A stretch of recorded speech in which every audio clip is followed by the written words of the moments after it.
लालची पूरी भाजी वाला। एक गांव में मोहन नाम का एक आदमी अपने परिवार के साथ रहता था। गांव में उसकी पूरी भाजी की एक दुकान थी। वो इतनी स्वादिष्ट पूरी भाजी की खुशबू से ही लोग उसके तरफ खींचे चले आते थे। सच में मैंने अपनी पूरी जिंदगी में इतनी स्वादिष्ट पूरी भाजी कहीं और नहीं खाई। जो स्वाद तुम्हारे हाथों की बनी पूरी भाजी में है वो और कहीं नहीं। धन्यवाद भैया, ये तो बस ऊपर वाले की दया है। हर रोज की तरह आज भी मोहन की कमाई बहुत ही अच्छी हुई थी। उसने आज की सारी कमाई घर जाते ही अपनी पत्नी को दे दी।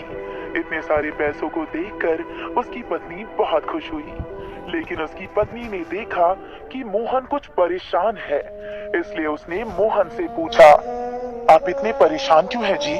क्या बात है? सब ठीक तो है ना? कुछ ठीक नहीं है विमला।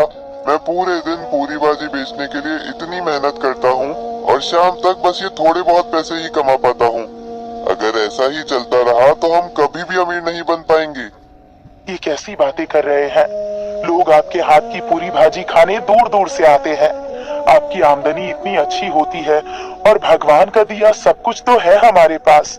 रहने को घर है, खाने को पेट भर खाना है, पहनने को कपड़े हैं, और भला हमें क्या चाहिए? तुम बहुत भोली हो विमला।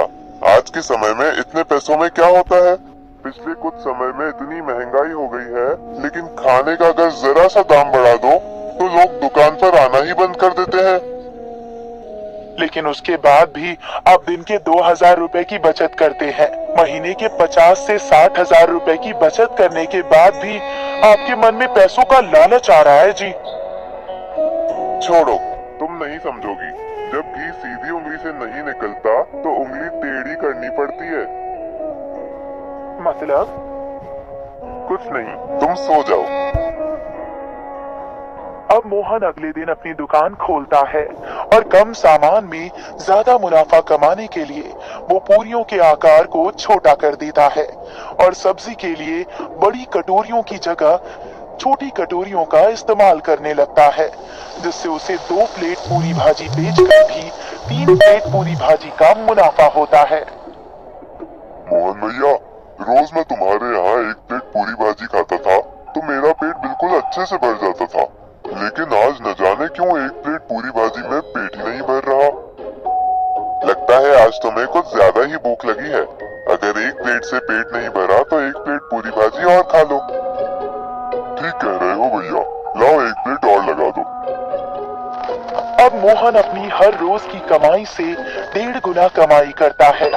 इतने से फर्क से उसके ग्राहकों को भी बहुत ज्यादा शक नहीं हुआ उस पर, लेकिन 1.5 गुना मुनाफा कमाने के बाद भी मोहन संतुष्ट नहीं होता और उसके मन में और मुनाफा कमाने का लालच आने लगता है। लेकिन ग्राहकों को उस पर शक न हो, इसलिए वो छोटी पूरियां बनाने के बजाय उनको पतला करके बेलना शुरू कर देता है, जिससे वो कम आटे में ही ज्यादा पूरियां बनाता है।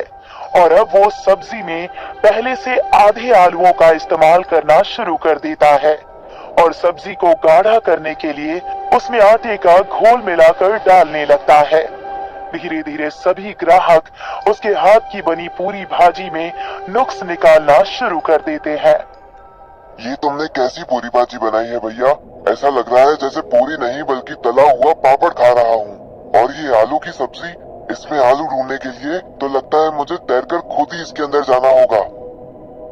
सच में भैया, तुम्हारे हाथ की पूरी भाजी खाने के लिए लोग पहले दूर दूर से आया करते थे, लेकिन अब तो तुम्हारे हाथ की पूरी भाजी में कोई स्वाद ही नहीं आता। इससे